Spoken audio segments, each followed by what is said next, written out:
Et salut à tous et à toutes et bien aujourd'hui pour une toute nouvelle vidéo. Je suis très heureux de vous retrouver aujourd'hui accompagné de Falk. Salut Falk. Salut Mathieu. Et aujourd'hui on se retrouve pour parler d'Alterd avec une tier list. Alors une tier list assez particulière, c'est un peu plutôt les JO des héros. En étant en période de JO justement sur Paris, on s'est dit qu'on voulait classer les héros sur deux compétitions. La première Ouais. compétition ça va être les leaders qui vont être les plus faciles à prendre en main pour les nouveaux joueurs, parce que le jeu arrive d'ici quelques jours en boutique et peut-être que certains d'entre vous vont se dire par quel leader on va commencer, donc c'est un peu l'objectif. Et puis après on refera une deuxième liste en fait avec les héros qui sont sur le papier un peu plus méta, qui ont en tout cas un plus gros potentiel de méta, parce qu'au moment où on parle, il n'y a pas réellement de compétition, il n'y a pas de tournoi, donc c'est difficile de juger une méta réelle, mais c'est juste pour dire sur le papier, ça peut marcher. Voilà, c'est un peu ça l'idée.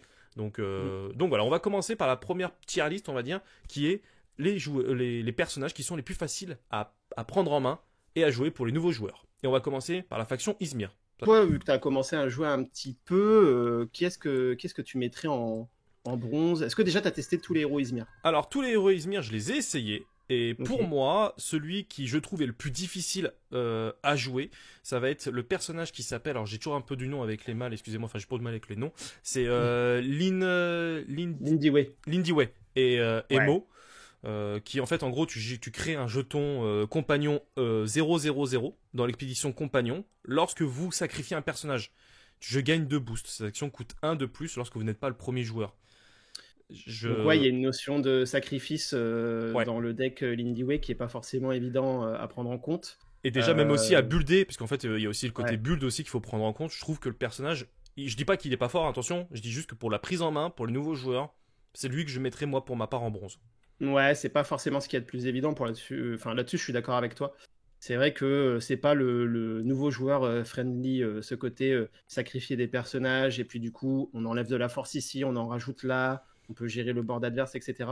Même d'un point de vue deck building. En fait, c'est très difficile.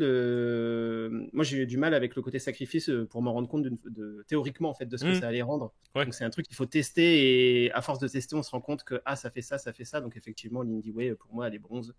sans Là-dessus, il n'y a hésitation, aucun souci. ça marche. Et je suis curieux de savoir qu'est-ce que tu mettrais du coup en Alors, premier et en deuxième. en fait, c'est très particulier parce que je trouve que les deux autres personnages, ils sont assez faciles à prendre en main entre guillemets. Mais je mettrais pour moi en argent. Peut-être que ce serait peut-être une erreur, mais je vais mettre Akesha. Akesha, ouais. Akesha. Parce qu'il Ouais. y a le principe de après vous, les nouveaux joueurs. Moi, je le vois quand j'ai joué avec des nouveaux joueurs. Ils ont du mal à comprendre la force que ça peut être de laisser l'adversaire commencer. Et je pense que ce côté laisser la main quand est-ce que tu le joues est assez particulier. En plus, tu peux l'activer seulement si tu es le premier joueur. Donc il y a aussi ce côté-là qu'il faut prendre en compte. Là où l'autre personnage, c'est surtout dès que tu joues un sort, tu gagnes un boost. Ce qui me paraît très facile pour moi à prendre en main. Donc de mon point de vue, j'aurais mis le personnage ici en argent et lui en or. Voilà, si je vais faire ma tier list comme ça, Ok, des bah pers... écoute, je t'avoue que je te rejoins complètement là-dessus. C'est vrai qu'Akesha, c'est le personnage du deck de base, donc on pourrait se dire que c'est peut-être le plus facile à appréhender. Mais je pense que pour des nouveaux joueurs, pour comprendre le perso, Afanas est Hmm. entre guillemets hein, Oui, plus simple à comprendre, c'est-à-dire que le plan de jeu est clair. c'est C'est un ça. perso qui, plus tu vas utiliser des sorts, va booster tes E- personnages. Enfin, c'est un héros Exactement. qui fait cet effet-là. Donc du coup, le plan de jeu est clair. Faut jouer des sorts, faut jouer des personnages que tu vas aimer booster, donc ils peuvent s'ancrer pour garder leur boost un tour sur deux, Ah ouais, après il y a qui vont beaucoup de avoir choses aguerri. et puis même au Voilà, niveau tu du vois. building, il y a beaucoup de cartes que tu vas, comme tu le dis, hein, qui vont aussi jouer de cet effet-là, de fait d'être boosté. Donc en fait, Ouais. même pour un nouveau joueur, j'ai l'impression que c'est plus facile à apprendre. Mais ça se joue à pas grand-chose, hein, attention. Hein, Ça se joue mais vraiment pas grand-chose parce que Afana c'est quand même très technique de par en fait les cartes qu'il a à sa disposition. Parce que comme ça, on peut se dire bon bah j'utilise un sort, je booste un perso, ok c'est facile. Mais en fait, de par les cartes qu'il va avoir pour faire ça, il y a quand même une certaine tempo à maîtriser, un hmm, certain rythme à c'est ça. avoir dans le jeu. Et c'est vrai qu'Akesha, bah, c'est quelque chose d'un peu plus abstrait, on va dire, ce après vous. Elle va jouer beaucoup sur gros contrôle, sur beaucoup de tempo. Elle va essayer de gagner surtout en fin de partie, donc elle va gagner du temps, elle va essayer de freiner la partie avec des gros sorts, avec aussi le Kadiguer qui est un gros permanent qui va lui permettre de jouer des sorts gratuitement, Hmm, etc. Donc Akesha, c'est vrai que c'est un peu plus technique pour être bien joué.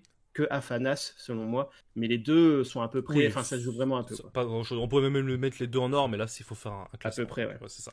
Alors, on va continuer avec Mouna. Alors là, Avec Nina. là, pour moi, il n'y a pas d'hésitation au bout de... Voilà, moi, c'est Arjun. Vraiment, j'ai vraiment du mal avec Arjun qui, en gros, pour faire simple, en fait, c'est que tu mets une carte, tu défausses une carte de ta réserve, en Mhm. fait, pour ancrer un personnage qui coûte 3 ou moins. Pour que le personnage Ok. gagne ancré, je veux dire. Ouais. Le vrai problème que j'ai avec ce personnage-là, c'est que si t'as pas les cartes qui sont avec, déjà à builder, c'est pénible. Et je trouve qu'à jouer, en fait, si t'as pas les cartes, moi c'est ce qui s'est passé, bah franchement, je trouve que le perso, je passe complètement à côté.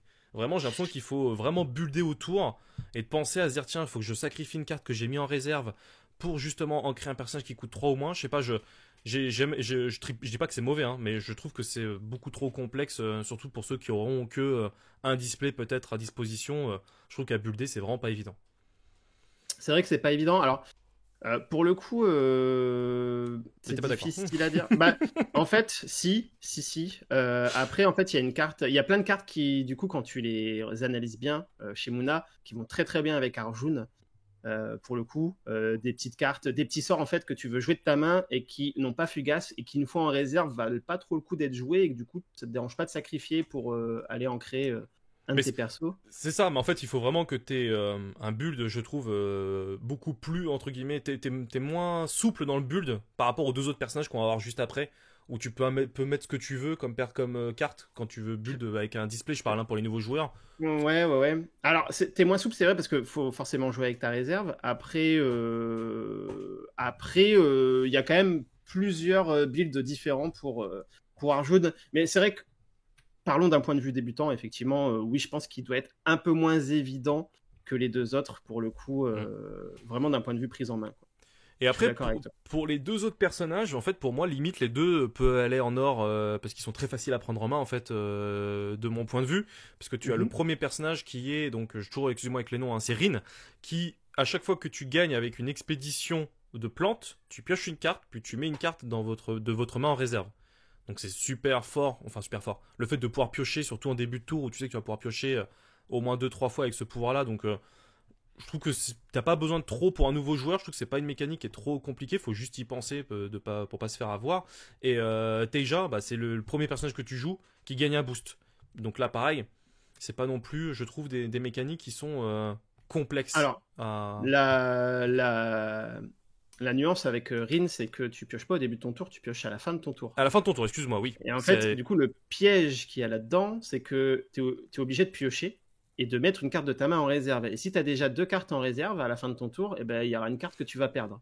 Donc en Exact. fait, le souci avec Rin, c'est qu'il faut quand même surveiller, avoir une bonne gestion de réserve et du coup deck builder en ce sens. C'est-à-dire Ok. qu'avec Rin, tu vas mettre beaucoup de cartes qui ont des effets depuis la réserve, des effets de soutien que tu vas pouvoir défausser gratuitement et Plutôt qui du coup que. vont te permettre de dire bon bah voilà, là j'ai trois cartes en réserve, à la fin de mon tour, là je vais gagner en plante, je vais piocher, je vais remettre une autre carte en réserve, celle-là je la défausse gratuitement, je fais gagner un boost à un tel, celle-là je la défausse gratuitement, j'ancre un tel, et voilà, du coup tu peux faire le ménage Ok. Donc dans ta réserve. on partirait plutôt donc sur un Rin Moi je en argent, mettrais clairement Rin en argent et Teja en en or. or, parce que Teja c'est vraiment... elle est dans le deck de base pour le coup, ça c'est mérité, enfin c'est le starter deck, Mhm. tu te prends pas la tête, le premier perso que tu joues il gagne un boost. C'est simple, du coup, dans le deck de base, en plus, tu as des persos qui peuvent s'ancrer, du coup, tu as un intérêt à leur faire gagner des boosts. Bon, bah Exactement. voilà, tu le joues en premier, il a le petit boost bonus qui gardera au prochain tour. Vraiment, déjà, c'est le plus facile à prendre en main et c'est vraiment un. Compétitivement, on en parlera, mais ça va être difficile aussi Hmm. de séparer. Ouais, je pense. Je suis d'accord. Je suis d'accord. Du côté de chez Axiom, on va passer du côté de chez Axiom. Alors là, c'est pas évident, je trouve, à les séparer. Il y en a un Mm. vraiment pour moi qui, alors c'est Trace, Triste. Traced. Pour moi, qui me Ouais. semble être le en bronze, comme ça, de mon point de Tu vue. dirais Triste en bronze, toi. Bah ouais, parce que je trouve que Teija, c'est ça qui s'appelle l'autre personnage, excusez-moi, hein, toujours les noms. Hein. Subash, excuse-moi. Ouais. Subash, en fait, le fait qu'à midi, tu peux payer un et mettre une carte de ta main en réserve pour créer un jeton, je trouve que c'est pas non plus... Alors, il faut avoir une maîtrise, entre guillemets, de la réserve, de savoir quelle carte tu mets, à quel moment tu le mets. Lui, je l'aurais plutôt mis en argent, Subash, Mhm. et j'aurais mis, moi, le perso du starter en or, parce que... dès que tu joues un permanent, qui coûte 3 ou plus, tu l'épuises, tu mets un Scarabot, ça me paraît être plus facile à prendre en main par rapport, Par rapport à Axiom, Bah, je sais pas, moi c'est comme ça que je l'aurais fait, mais moi, pour le coup, oui, effectivement, je pense qu'on est d'accord pour dire que le c'est personnage du starter, je sais même plus son nom. Sierra. Syrah, ouais, pardon. Syrah part en or parce que bah, le plan de jeu est clair aussi. Il faut jouer des permanents qui coûtent 3 ou plus. Ça génère un scarabot automatiquement. Tu as de la ruche des scarabots, tu as du up des scarabots. Ouais, t'as largement de quoi, t'as des ravitaillements aussi, t'as Voilà, tu as les œufs- les recycleurs Voilà, Axiom. c'est ça, les Enfin, recycleurs. voilà. T'as de quoi, puis j'imagine qu'elle sera bien meilleure peut-être dans un set 2 où on aura encore plus de permanents qui coûteront 3 ou plus chez Axiom. Hmm. Mais oui, effectivement, le plan de jeu est clair avec Sierra. Mais Par toi, contre, alors, t'es pas d'accord avec moi sur Subash, donc. bah, en fait, Subash et Traced, Ouais. effectivement, peut-être que pour un débutant, Traced va être difficile à prendre en main, mais une fois que tu as compris comment ça fonctionne, ça va couler de source en fait.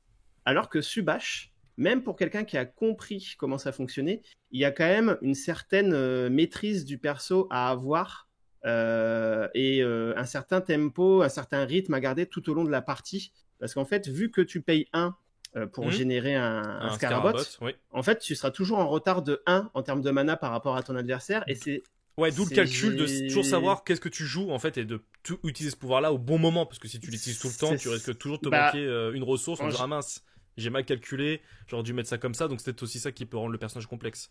Le but, c'est de l'utiliser chaque tour, son pouvoir, mais justement, il faut être capable de jouer en te disant que c'est jamais toi qui finiras les tours. Ce sera toujours ton adversaire qui finira par poser la dernière carte.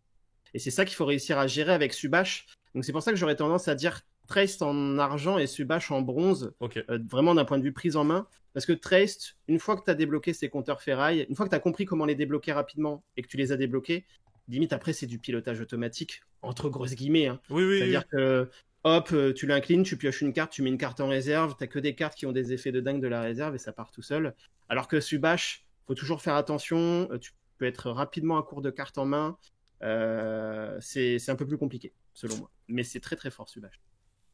Ah oui, oui, c'est très Subash pour moi. Je pense que même tout à l'heure quand on fera la tier list, je pense qu'il pourrait être en or. Enfin, on pourra en discuter, mais je pense qu'il peut être très fort Subash de mon point de vue. Peut-être pas or, j'ai un petit peu, mais du côté de chez Bravos. Alors Bravos, là aussi, pareil. Il y a un perso que je mettrais tout de suite en bronze de mon point de vue, mais tu vas peut-être me dire que je dis une bêtise, mais pour moi c'est Hatsadi, qui fait que tu commences en fait avec un compteur de 5 héroïsme, et à chaque fois que tu joues une carte qui coûte plus ou égale à la valeur, tu augmentes ce compteur-là, donc tu passes de 5 à 6, et tu pioches une carte et tu gagnes un compteur héroïsme. Donc en fait tu fais 5, 6, tu pioches une carte, donc qui fait que la prochaine carte que tu joues 6, tu refais la même chose, tu passes à 7, tu pioches une carte, mais franchement, je trouve que pour un nouveau joueur, c'est très particulier, surtout du côté chez Bravos, qui est beaucoup pour moi, dans le rush, entre guillemets, ça va très vite. Là, c'est un personnage qui, lui, au contraire, est beaucoup plus lent. Il faut limite que tu utilises beaucoup de Jin, excuse-moi, le Jin puissant, je crois que c'est comme ça qu'il s'appelle. Ouais, le puissant Jin. Puissant Jin, ou le petit Jin, Jin. qui permet de ramper, en fait, pour ramper, donc de pouvoir accélérer ta courbe de mana, pour pouvoir après jouer tes grosses cartes, pour pouvoir justement améliorer ton compteur. Mais je trouve que c'est pour moi, hein, je l'aurais mis en bronze Hatsadi. Alors, si on parle de prise en main, Oui, de maîtrise du perso, déjà, on va être tous les deux d'accord sur le or, oui, je pense, qui va être Kojo et Bouddha. bah oui, ça là-dessus.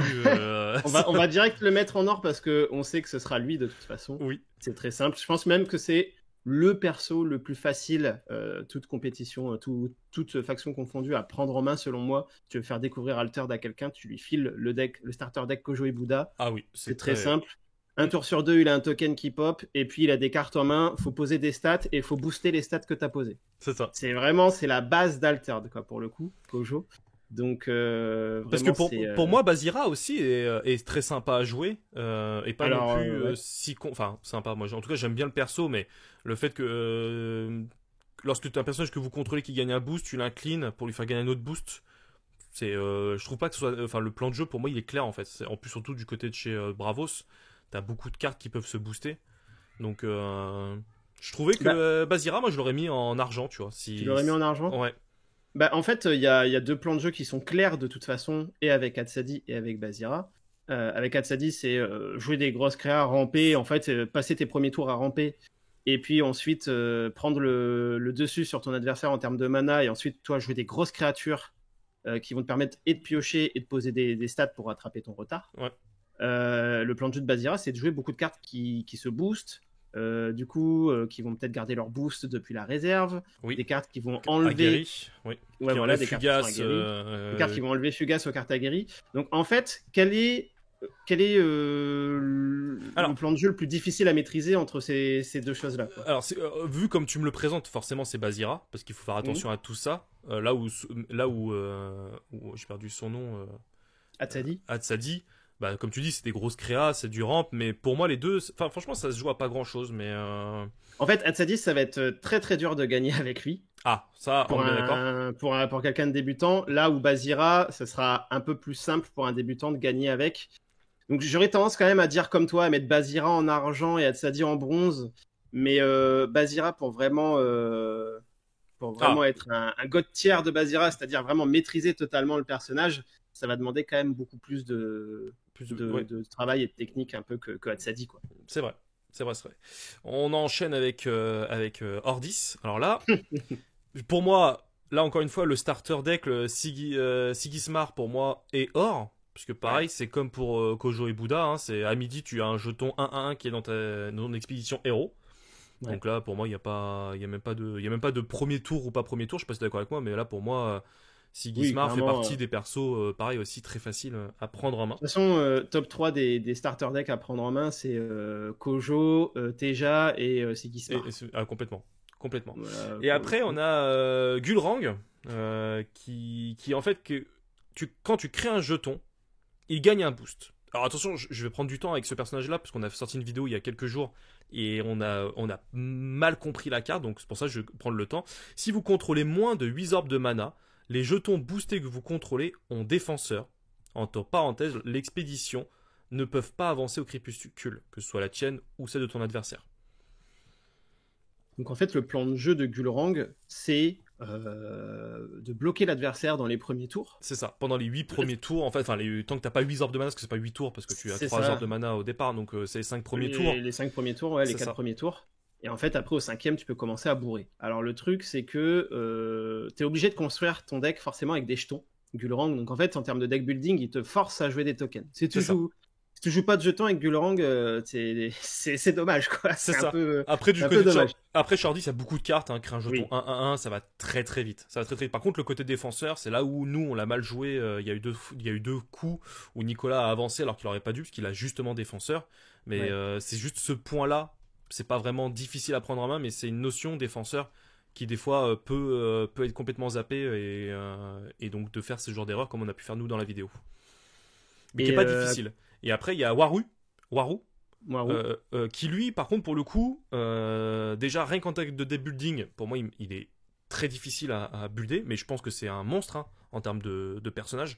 Mais je pense que pour un nouveau joueur, c'est pas sur celui-là que tu vas partir, parce que c'est à midi, si tu contrôles au moins un bureaucrate, tu crées un jeton 1-1-1 dans l'expédition ciblée. Mais pour contrôler un bureaucrate à midi, en fait, c'est la phrase d'en dessous, c'est lorsque tu joues un bureaucrate, vous pouvez lui faire gagner endormi. Donc endormi, c'est que tu ignores ses caractéristiques, et en fait, il reste. Effet toujours actif. C'est en effet toujours actif. Donc en fait, c'est très difficile de se dire à quel moment tu vas jouer ton bureaucrate. Donc déjà, il faut que tu aies des bureaucrates pour pouvoir le builder, que ce soit intéressant, parce que si tu n'as pas beaucoup de bureaucrates, ça sert à rien. Mais si tu joues un bureaucrate, est-ce qu'il faut l'endormir oui ou non maintenant, en termes de tempo? Parce que si tu joues avec des gars en face de toi qui, eux, rush, tu auras tendance à dire, bah non, je vais pas m'endormir, parce que là, sinon, il va avancer de deux côtés. Donc en fait, il y a beaucoup de questions, je trouve, à se poser. Et je pense que pour un nouveau joueur, il n'est pas du tout évident. Je pense que par contre, en termes de méta, je pense qu'il peut être super intéressant, parce que c'est lui qui décide un petit peu quand est-ce qu'il veut y aller ou pas. Mais je sais pas, moi j'aurais mis Waru en dernier en fait pour moi. En fait, tu vois, Gulrang en termes de deck building, faut mettre du token, c'est simple.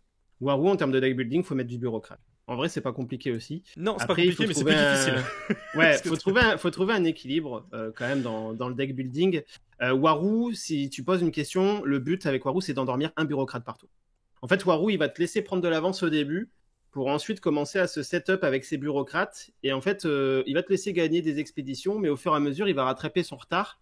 Et à un moment, en fait, il va t'amener là où il veut t'amener et tu pourras plus rien faire et il va gagner la partie. Moi, j'aurais tendance à mettre les deux à égalité. Ok. J'aurais tendance à mettre les deux à égalité parce que les deux sont quand même... quoique, peut-être que Waru demande un peu plus de... Enfin là, encore une fois, le but c'est pas, on va pas Ça, non ça, plus, ça se joue, ça joue à ça pas se joue grand à chose. peu. Ouais, Ouais. ça joue à Puis peu. encore une fois, c'est pas parole d'évangile, hein, c'est Non, vraiment c'est un c'est que ressenti. En ouais, plus, moi, voilà. en tant que noob, j'ai un ressenti vraiment où je trouve que le perso est plus dur, mais Falk ayant plus d'expérience, Oui, peut puis encore, après. je suis pas le joueur avec le plus d'expérience non plus, tu vois, mais j'aurais tendance, en tant que nouveau joueur, je pense que je les mettrais à peu près à égalité quand même. Ok. Parce que c'est des deck builds qui sont très orientés, mais c'est des gameplays qui sont très spécifiques, qui sont pas naturels. Et du coup, tu dois Ouais. Jongler un petit peu. déconstruire tout ce que tu as compris d'Altered pour rejouer ces persos-là et dire ah ok. Et du coup, tu comprends. Il y a d'autres choses que tu peux comprendre et tout en jouant ces persos. Donc j'aurais tendance à les mettre à peu près à égalité, mais on peut mettre Waru en troisième. En vrai, Ouais, c'est vraiment là, oui. Après, les gens, s'ils regardent que la vidéo, qui s'ils prennent que la photo, ils vont pas. Bah, après, il faut qu'ils écoutent nos analyses, mais s'ils prennent que la photo, ça joue à pas grand chose. Alors là, par contre, on va jouer, on va finir avec du côté de chez, j'allais dire Lyra. de Lyra, excuse-moi, j'ai dit Izmir, avec 3 persos. Alors du côté de chez Lyra, de toute façon, hein, c'est, c'est la chance. C'est vraiment la chance. Je trouve que les persos sont super intéressants, c'est drôle à jouer. Je sais pas Ouais. si au niveau compétitif, tout à l'heure, on aura peut-être une discussion là-dessus, parce que j'ai Ouais. vraiment du mal à me rendre compte qu'un perso est très fort. Euh, pour C'est des moi, il y persos en qui a. sont très forts hein, Ah, chez il y a des Lyra. persos qui sont. Par exemple, Fen. Si on prend Fen, Mhm. c'est le matin, tu pioches une carte. Qu'une seule carte au lieu de deux. Et t'en mets une dans ton deck, une dans ta zone de mana, et après t'en pioches une pour la mettre dans ta réserve. En fait, oui, tu pioches une carte, tu mets une carte dans ta zone de mana et tu mets une carte dans ta réserve. Tu C'est ça. ravitailles une fois. Donc en fait, au final, tu vas avoir 3 cartes que tu vas piocher au final par tour, au lieu de deux. Sauf qu'il y en a Oui. une. Et en fait, tu t'as aucune maîtrise. C'est-à-dire qu'il y en a une qui va en mana. Ça se trouve, c'est une qui t'intéressait au moment où ton adversaire jouait un truc et il fallait cette carte-là. Tu vas avoir une carte en réserve qui va peut-être pas t'intéresser. En fait, le problème de Fen, je trouve, c'est que là, t'as aucun contrôle dans ce qui t'arrive en fait. Tu réfléchis pas, par Ouais. contre, pour le coup. T'as pas besoin de te dire, tiens, est-ce que je mets ça en mana ou en réserve? Là, tu réfléchis pas. Ça se fait tout Non. seul. Mais. Mais moi j'adore Fen. D'ailleurs, j'ai une vidéo qui va sortir Un build. sur un deck Fen pour justement appréhender Fen, mais pas un deck compétitif, mais comment appréhender Fen, un deck qui permet de bien jouer avec Fen. Mhm. Moi j'adore Fen et je pense que beaucoup de personnes dans la communauté francophone aiment bien jouer avec Fen. Ah, il est super. Parce que Mais. Parce que, en fait, tu vas deck builder ton deck en faisant en sorte que n'importe quelle carte qui soit ravitaillée soit une carte intéressante. Ok. Avec justement des effets de soutien qui vont baisser le coût des cartes que tu as en main ou de la prochaine carte que tu joues, avec des effets de soutien qui vont te permettre de ravitailler, avec des cartes qui jouaient de la réserve vont ravitailler derrière, vont saboter depuis la réserve, ce genre de choses. C'est plutôt pas mal. Fen, c'est fort. Moi, en plus, j'aurais tendance à le mettre en or pour la prise en main. Parce qu'en fait, le plan de jeu, il est clair. C'est tu pioches une carte, tu mets une carte en mana, tu ravitailles, donc tu as une demi-carte en plus pour jouer ton tour en termes de carte advantage. Et voilà, Alors, c'est ça, le par plan de contre, jeu, c'est faut... que... Oui, mais alors pour les nouveaux joueurs qui auront l'habitude de peut-être de jouer avec les autres starters, on risque d'être entre guillemets déstabilisé par ce départ-là en fait. Tu risques Tu risques, tu de risques faire d'être déstabilisé, ouais, ouais, et de faire même des mais... erreurs peut-être. Enfin, Ouais, moi j'aurais, je sais pas. ouais. Après, j'avoue que ça, je me battrais avec Nevenka. De toute façon, ça se joue Ah entre bah, Nevenka et oui, Fen. complètement. Mais en fait, Nevenka, pour la prise en main du côté lancer de dés, à quel moment je lance le dé, sur qui je lance le dé, Est-ce que oui, parce il qu'on y avait a... fait un duel sur la chaîne tous les deux où tu t'es amusé à lancer des dés et que t'avais toujours des 1, je crois, qui ça marchait pas. Ah ouais, c'était un enfer. C'est pareil, j'ai Caleb là, on a fait un duel, c'est pareil, il lançait des dés, il a fait que des 1 et il en pouvait Voilà, plus. c'est ça. Il a ragé. C'est un peu le Mais problème. du coup, je sais pas. Parce que, en fait, Fen, c'est simple, c'est ton tour, il se fait automatiquement. T'as ces cartes-là, démerde-toi avec ça. Oui. Alors que je trouve ça un peu plus simple, si c'est bien deck build.